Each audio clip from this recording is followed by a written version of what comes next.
So, hello again mga kalapatids. Welcome back to my channel, Aldrey Magsino TV. So, have a glorious day mga kalapatids. This is another day, no? Another vlog mga kalapatids. So, yun nga, ngayon lang ulit tayo makakapag-vlog, no, mga kalapatids, kasi medyo naging busy nga mga nakarang araw ulit, no? Ngayong araw na to kalapatids is another loft tour yung gagawin nating vlog for today. Yung gagawin natin video for today kalapatids. Samahan nyo ako ngayong araw na to kung sinong bibisitahin natin for today, no, kalapatids. So ayan, update lang tayo sa ating loft. So yun nga kalapatids, no. And isa pa, kung ngayon ka pa lang napadayo or napadpad sa ating channel, huwag mo nang kalimutan mag-subscribe. Hit mo na yung notification bell para updated ka pa sa mga susunod nating videos. So ayun na nga, no, kalapatids. So stay tuned. So pupunta na tayo sa ating loft visit, no, kalapatids. So ayun mga kalapatids, so aalis na tayo. Punta na nga tayo sa ating loft visitor ngayon.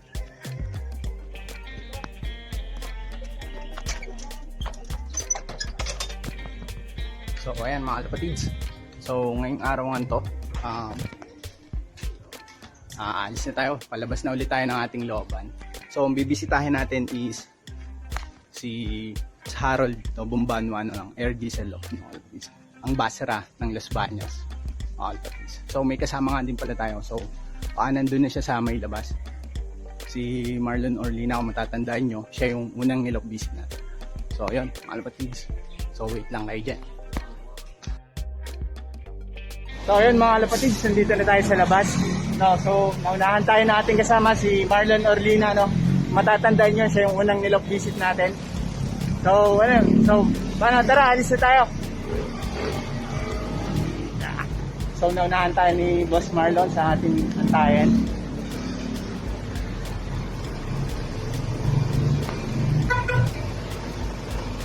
Kalapatids, pupunta na tayo kay Boss Harold to Bombanwa, no. Ang basra nga ng Los Baños, ang air diesel lock. So ngayon si Boss Marlon yung ating driver. So naunahan niya tayo kanina, no. So yun, mamaya ulit mga kalapatids.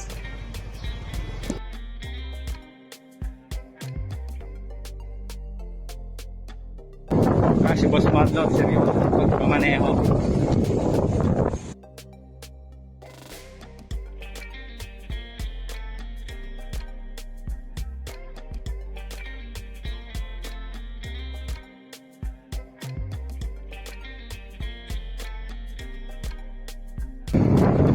Kaya mga kalapatids, malapit na tayo.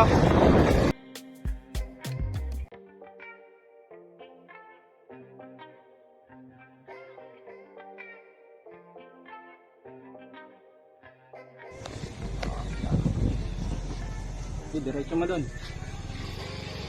Oo, sabit ko. Makasabit pa tayo mga kalapatids.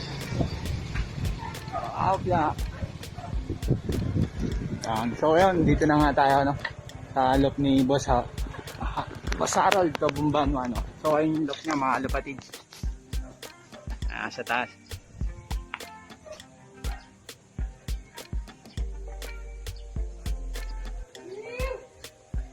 At tatawag na nga tayo. Ano, nandito siya, no.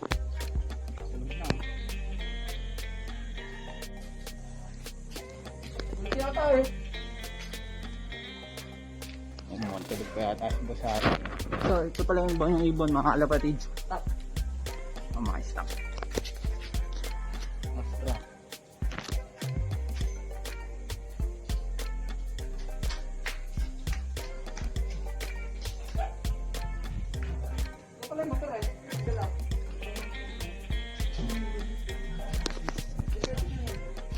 Eto si Boss Harold.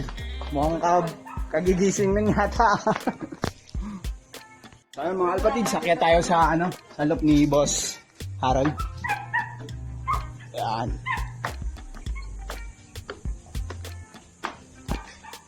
Oh, ito yung Boss, ito yung flyers loop mo. Oo, yan. So yan. So kasi ito eh. So nagpapagawa siya ng bahay no kalapatid. So ito yung second floor. So balak niya sa taas pa yan boss, yan. Balak niya sa taas pa. So hindi pa natatapos yung pinapagawa niya ng second floor ni ba? Ayan, nasa taas yung loop niya.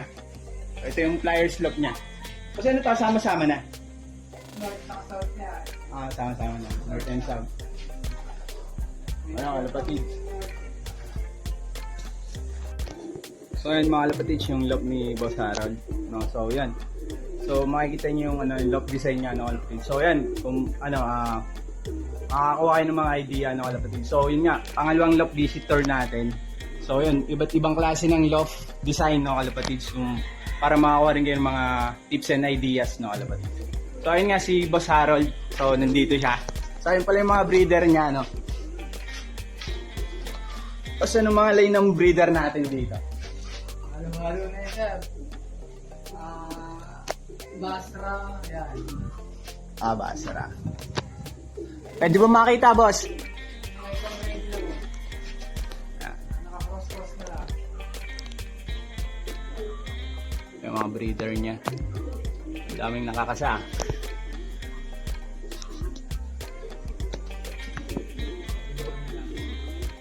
Medyo marumi lang. Hindi pa nakakapaglinis si Boss Harold.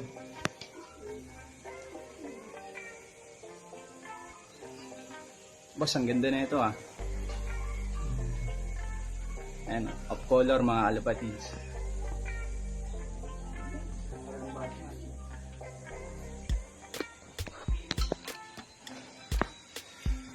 So ayan mga kalapatids, so nandito na nga tayo sa loob ni Boss Harold So, dahil nandito na tayo, hingi tayo ng tips and ideas kalapatids. Or kung ano yung sekreto niya nga kalapatids sa kung paano manalo or mag-champion So, Boss Harold, paano ba? Ano ba kailangan natin idea ng pagiging champion? Hindi kumbaga yung pagiging champion parang lang hindi lang siyang parang kung nasa kondisyon ng ibon, talagang kung swerte papasok, shoot. Swerte. Wala namang sikreto bigyan mo lang yung condition na makala mo okay. Pag tumama, yun yung condition. So, condition, Condition pa rin siya. Saka yung kailangan alam mo kung anong itsura ng ibon. Kung pwede bang i-load. kumbaga yung tawag dito. Kung anong itsura ng ibon. Kung pwede mo siya i-load. Observation. Yun.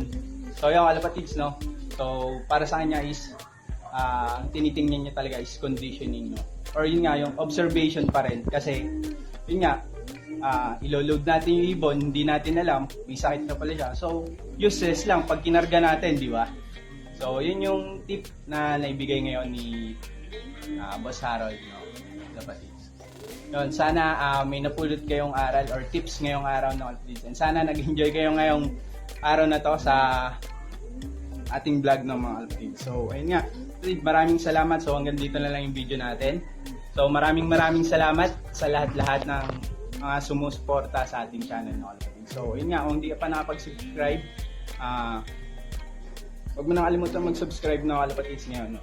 Maraming salamat sa inyo lahat. And keep safe and God bless. So, lagi ko ang sinasabi mga Kalapatids, life is too short. So, always be happy. Thanks mga Kalapatids. Enjoy.